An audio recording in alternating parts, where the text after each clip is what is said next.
क्रूर आ गया था जिसका नाम था डायर। अमृतसर में उसकी पोस्टिंग हो गई थी और उसने एक रॉलेट एक्ट नाम का कानून बना दिया था।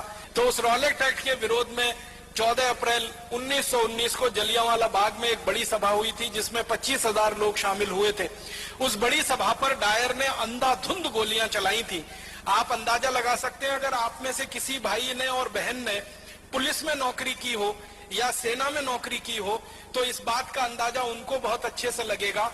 15 मिनट के अंदर 1650 राउंड गोलियां चलाई थी डायर ने। 15 मिनट के अंदर 1650 राउंड गोलियां चली थी और 3000 से ज्यादा क्रांतिकारी वहीं तड़प तड़प के मर गए थे। आप में से जिन लोगों ने अमृतसर देखा है, जलियांवाला बाग देखा है, आपको मालूम है जलियांवाला बाग के घुसने के लिए और निकलने के लिए एक ही दरवाजा है। चारों तरफ से वो 4 दीवारी से घिरा हुआ है और दरवाजा भी मुश्किल से 4, 4.5, 5 फीट का है। उस दरवाजे पर डायर ने तोप लगा दी थी आके, ताकि कोई निकल के भागने ना पाए। और जलियांवाला बाग में एक कुआं है, बल्कि 2 कुएं हैं, अंधे कुएं के रूप में जाने जाते हैं। अंधाधुंध जब 1650 राउंड 1650 राउंड गोलियां चली तो जो गोलियों के शिकार हुए वो तो वहीं पे शहीद हो गए। जो बच गए उन्होंने जान बचाने के लिए कुआं में छलांग लगाई और कुआं लाशों से पट गया, मृत शरीरों से पट गया।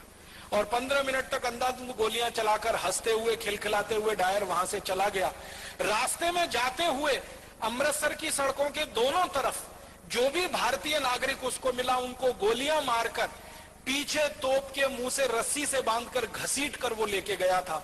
इसका इनाम उसको अंग्रेजों की संसद की तरफ से मिला था, शाबाशी मिली थी, उसकी पदोन्नति हुई थी, उसका प्रमोशन हुआ था और उसको भारत से लंदन भेज दिया गया था और बड़े ओहदे पर।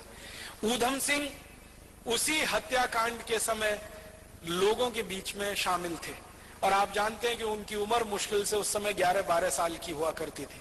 तो उस हत्याकांड के समय जब वो शामिल थे और उन्होंने अपनी आंखों से देखा तो उन्होंने संकल्प लिया था और संकल्प उनका यह था कि जिस डायर ने क्रूरता के साथ मेरे देश के नागरिकों की हत्या की है, इस डायर को मैं नहीं छोड़ूंगा। यह मेरे जीवन का आखिरी संकल्प है। और इस संकल्प को पूरा करने के लिए आपको एक बात और मालूम है शहीद आजम ऊधम सिंह की, कि घर से एकदम गरीब थे, माता पिता का साया उठ चुका था, अनाथ आश्रम में बड़े हुए थे पलकर। माता पिता साथ में नहीं थे, दोनों मर चुके थे। बड़े भाई थे, उनकी मृत्यु हो चुकी थी किसी बीमारी से। अपने परिवार में वो अकेले रह गए थे और उनके पास आर्थिक संसाधन कुछ नहीं थे।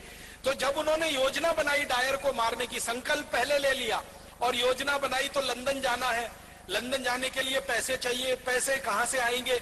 तो उन्होंने तय किया कि मैं किसी के सामने हाथ फैलाऊं उससे अच्छा है मैं मेहनत मजदूरी करके पैसे कमाऊं।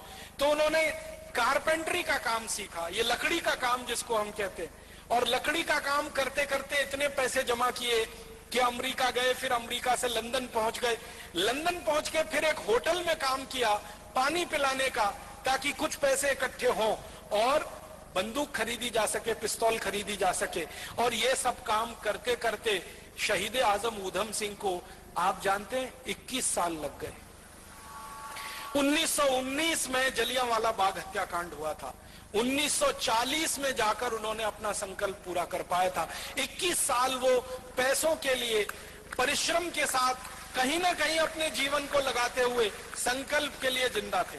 21 साल के बाद 1940 में किंगस्टन एक जगह है लंदन में, किंगस्टन पैलेस, वहां पर जब डायर का एक बड़ा कार्यक्रम हो रहा था और उसको मालाएं पहनाई जा रही थी और उसका सम्मान किया जा रहा था, उस कार्यक्रम में ऊधम सिंह पहुंचे थे और अपनी जेब से रिवॉल्वर निकालकर तड़ातड़ 3 गोलियां मारी थी।